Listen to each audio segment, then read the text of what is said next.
Good morning, and welcome to Morning Movie News, where you might have heard yesterday that Sterling K. Brown has been cast in Black Panther.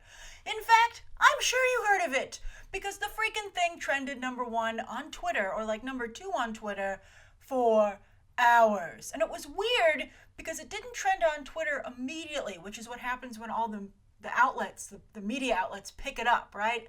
What's really driving the trending is all the headlines, right? Everyone tweeting out their story.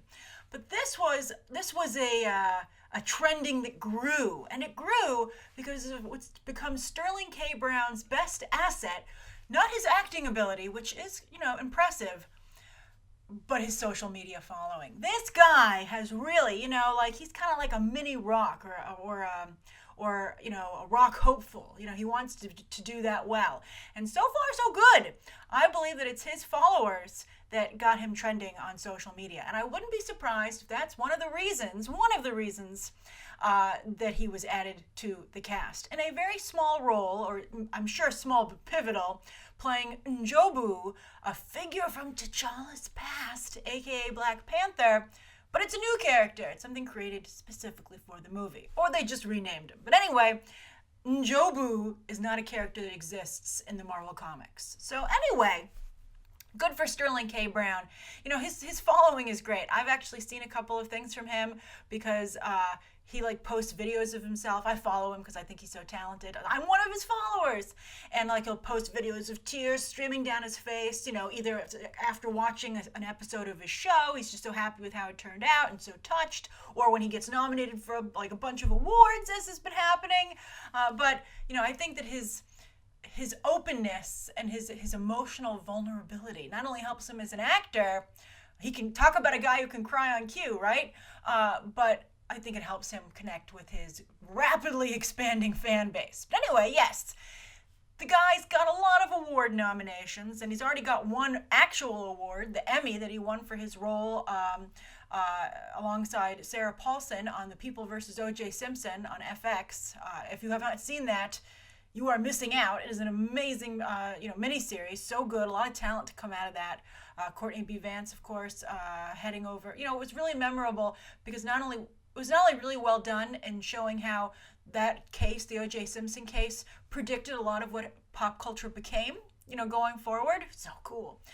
But also it provided a number of roles for African American talent that weren't token roles, that were very rich roles, that were very much, that were lead roles, very nuanced. It was very cool to see. And so they had great performances like John Travolta and Sarah Paulson's, but also Sterling K. Brown and Courtney B. Vance. A lot of Emmys for that show, deservedly. So Sterling K. Brown won an Emmy for that show. He's Golden Globe nominated for it as well. And then he's a double SAG nominee, not only for The People vs. O.J. Simpson, but for his role on This Is Us, which is the only network show to break out this year, right? I mean, network television is slowly dying, but when they do a show like This Is Us, it shows that maybe there's a little life left in the networks after all. So, and also you're that show with the guy, Milo Ventimiglia, whatever, from Heroes, and Mandy Moore is successful. Oh boy, is it successful. And Sterling K. Brown is part of that equation. So I'm very impressed. And I also think that Black Panther continues to be a who's who of black talent in Hollywood. And if you're not in it, why not? I think only Denzel Washington has an excuse, right? I think, also speaking of Courtney B. Vance, why isn't he on the phone? All right, and Cuba Gooding Jr. was so good in that show as well. Such a great show. All right, so anyway, that's the first story of the day. Now, speaking of casting, another project is coming together, and this stars Jason Bateman, fresh off of Office Christmas Party, which did okay. It cost $45 million to make that movie, not including advertising, and it's currently at 109 worldwide. I would imagine it's pretty much done considering Christmas is over. But anyway, that means it about broke even, and I think that over the years, it'll probably do pretty well on streaming because, people are always looking for Christmas movies. So I think that's going to be a solid, I wouldn't say a home run, but it's going to be I don't know, my baseball terminology, knowledge of baseball terminology fails me. But, two bases or whatever, right? All right, so anyway, he's going to join Rachel McAdams for Game Night. And this is a movie about a group of couples holding a game night. So it sounds pretty good. And something goes murderously wrong. I might see that. It depends who the other couples are. I do like, sometimes Jason Bateman's really good. Sometimes Jason Bateman's really bad. Like the biggest hit of his career is Zootopia, where he does the voice of Nick Wilde. So, I have to see how it comes together. But I'm a little worried about what's going on behind the camera because the film is written by Jonathan Goldstein and John Francis Daley. They're the writing team behind Horrible Bosses 1 and 2, but they also have written the upcoming Spider-Man Homecoming. And as you might recall, everybody was kind of like nervous about them writing Spider-Man Homecoming because they were coming off of Vacation. Now, at first, everyone felt that must mean Vacation was a really good movie, but then we all saw Vacation, or we were unfortunate enough to before we warned others, and it was horrible, and it made us, I think, somewhat nervous about Spider-Man Homecoming, and certainly nervous about the actual talent of Jonathan Goldstein and John Francis Daley. And they directed Vacation. They did not direct the Horrible Bosses movies, and they're, of course, not directing Spider-Man Homecoming.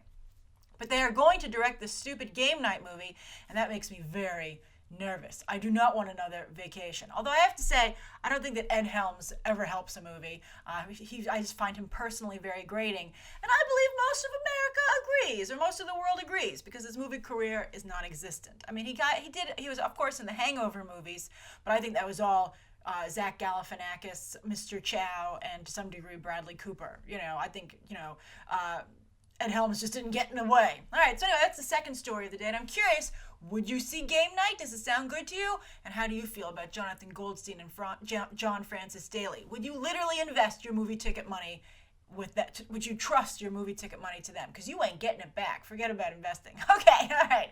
All right, so the third story of the day is something, it's a story that's been kind of hovering around for a couple of days now, and we'll know if it's true soon enough, because it's a rumor that on January 10th, with the latest iPhone update, we're all going to get theater mode on our phones, where there'll be a little popcorn icon, and you can we don't know exactly what it's going to do. I hope it says, put your goddamn phone away, you're watching a movie, but I don't think that's what it's going to do.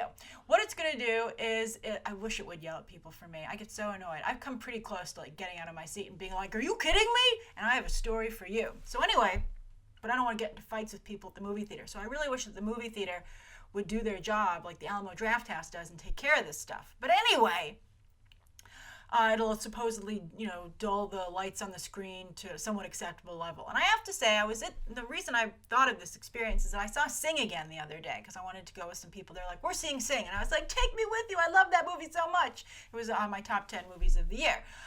So anyway, there was a woman in front of me with her daughter, her very young daughter, like maybe 4 or 5. And I have different rules for behavior in a family movie because I know kids are crazy and they run all over the place, whatever. So this woman was like texting a storm up during the trailers. And I was like, whatever, maybe she has to take care of some things. She's been taking care of her daughter all day.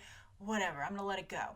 And then during the movie, she was occasionally on her phone. So one time, she kind of hit a button, and so I thought that maybe this was available already, but it's not. And it did dull the light on the screen to the level that it actually didn't bother me that much. It ceased to go on my radar. I was like, oh, okay, so that's what made me think of it. But here's where the story got really crazy. Later on during the movie, I noticed, because this woman's screen was, I guess she didn't push the button again, but I looked over and I was like, are you texting again? And she wasn't texting. The woman was FaceTiming during the movie. I was like, I can't believe this is happening. This is like, put it in the bank for a script or a comedy sketch later down the line, right? It was so nuts. And then when people ask you about it, you could be like, that's based on a real thing. That actually happened to me. But anyway, thank goodness she didn't have a conversation with the person. And I didn't get too angry about it. I just kind of was amazed it was happening, right? It was just kind of like, this is like a surreal moment. I think, talk about taking things to a new level. But I think she wanted to, it was like a guy, so maybe it was her boyfriend or husband, and I think she wanted to show the kid, their kid, I don't know if it was his kid or not, watching the movie, oh, look how adorable, she's having a great time, or wave to this guy we know. And so I was like, well, that's kind of sweet, I guess. But couldn't you do it before or after the movie? I don't know. I'd be like, don't encourage other people to do that. It was just bad. It was really weird. And so I kind of wish there would be a thing that they're trying to do this for concerts, because people don't like when people are on their cell phones at concerts. It's apparently really distracting to the people up on stage. So they're trying to do this thing. Right now you have to voluntarily put your phone in a bag. Who wants to do that at the movie theater, right? Who wants to do that at the concert? But I guess that they're like, you're not getting in unless you do it. That's a different story. But anyway, I wish there was some kind of signal blocker they could do to make sure that you have like not like no service when you're in the theater. I mean, I guess that's something of a safety hazard, but I just wish they would make it so your phone didn't work when you went into the theater, right? That would be what would be ideal. So anyway, I'm curious, what do you think of iPhone theater mode, movie theater mode? Would it make you feel any better about it? And have you had any recent cell phone horror stories from inside the multiplex? All right, so the viewer question today is, I think, very appropriate because we've been discussing DC movies a lot lately in our best and worst lists videos of the year. I shared my best and worst films of the year, and you guys had the audience vote this year, as we do every year. Most people ever participated yet. You guys broke your record yet again, so thank you for that. I'm so glad. It's more fun when more people participate, so I love to see the numbers go up every year. So anyway, the DC movies made both lists, okay? So Batman v Superman and Suicide Squad were on both the best and worst lists. So Damon Terrell's question, I think, is very appropriate. So Damon says, viewer question. Do you think that DC was a failure overall in 2016? Yes, it had a rough patch with the DCEU, but look at how well the CW shows are doing. But how well are the CW shows doing? And are the comics performing well? I would like to hear your thoughts and facts about this question. Thanks, Grace. Oh, well, thank you, Damon, for such a great question and a timely one. Well, I don't think you could call DC a failure. I would say you could almost say that DC was failure-proof as they reboot their comics yet again, and yet people continue to purchase them, myself included. I post pictures of my stack every Wednesday on Instagram, and you can see it's still basically, it's gone back to about 50-50 with Marvel and DC. And of course, a sprinkling of indies. And also the movies do well, and I saw both movies. And I don't watch the CW shows, but a lot of people do, and I do quite enjoy Gotham. So, the DCEU is very healthy. DC is very healthy overall. And of course, everyone's excited for the return of Young Justice. And also whenever this Justice League Dark animated movie comes out. I mean, DC drives traffic. Also, DC Superhero Girls has done quite well, I believe. So I think that what 2016 revealed about DC, the whole thing, is that they're their own worst enemy. And the only obstacle standing in their way of domination, or not domination, we don't want to add fuel to the competitive fire here, but of, realizing their full potential is themselves. The only one standing in DC's way is DC. And I think that one thing that 2016 has made crystal clear is that there's no cohesion over there. There's no game plan. No one's in charge. Or at least no one's in charge who knows the material and has confidence in their knowledge of the material. As I said over in the top 10 your vote video, the audience vote video, the two movies you guys picked, Captain America Civil War and Rogue One, are from the two divisions which are run by single individuals, Kevin Feige and Kathleen Kennedy. So I know that they have two people running the DCEU right now, John Berg and Jeff Johns, but I think ideally they really need, and those people can be advisors, or they could tier them, but I think that they really need just like one person, and one person who's a comic book fan. Maybe that is Jeff Johns.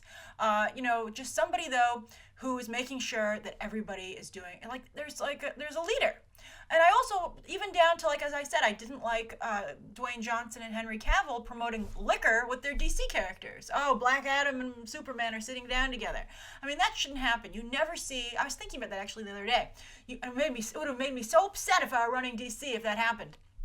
Because you never see anyone from Marvel using their association with the brand to promote, to do an advertisement. I mean, what you see them is go to hospitals in character and see sick kids. That's allowed. That's encouraged. But, I've never seen, Chris Pratt be like, Star-Lord loves Cheetos on his Instagram, it's just crazy. Although I think Rocket Raccoon would be the one to like Cheetos, right? But it's just, I just think that everyone's in order. Everyone's, marching to the same beat over at Marvel. They have a little bit of disjoint with their comics and their movies division because, of course, Isaac Perlmutter and Kevin Feige hate each other's guts.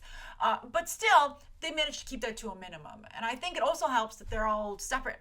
But I think that the TV stuff is supposed to be, but nobody's buying that. It's separate. So that's what I think. I think that I think DC is not a failure. They've had tremendous success. Their comics sell well. They sell a lot of movie tickets. People watch their shows. They make headlines with ease. And I think that, as I said, 2016 revealed that DC is its own worst enemy and the only thing standing in the way of their successes themselves. So I'm curious, what do you think? And how long do you think it'll take for DC to realize they just need to hire one single person to run all this and actually find that individual? I don't know how long it will take. I don't know. It's crazy. And also, they're not helping themselves by dividing up the narratives, like what's the true history of a character, because they're all over the place, right? Like they have so many different characters, like versions of, let's say, Harley Quinn, that you don't even know how to define the character at this point. It's very, very confusing. I would be like, just stop, take a moment, and let's get back to basics. That would be my advice, I think, for 2017 when it comes to DC. So what do you guys think? Write your thoughts down below. Thank you for your question, Damon. Thank you, everybody, for tuning in. Please write down below what you think of today's top 3 stories, Damon's viewer question, anything you'd like to see covered tomorrow on Monday, and any questions that you might have. Thanks for watching. Bye.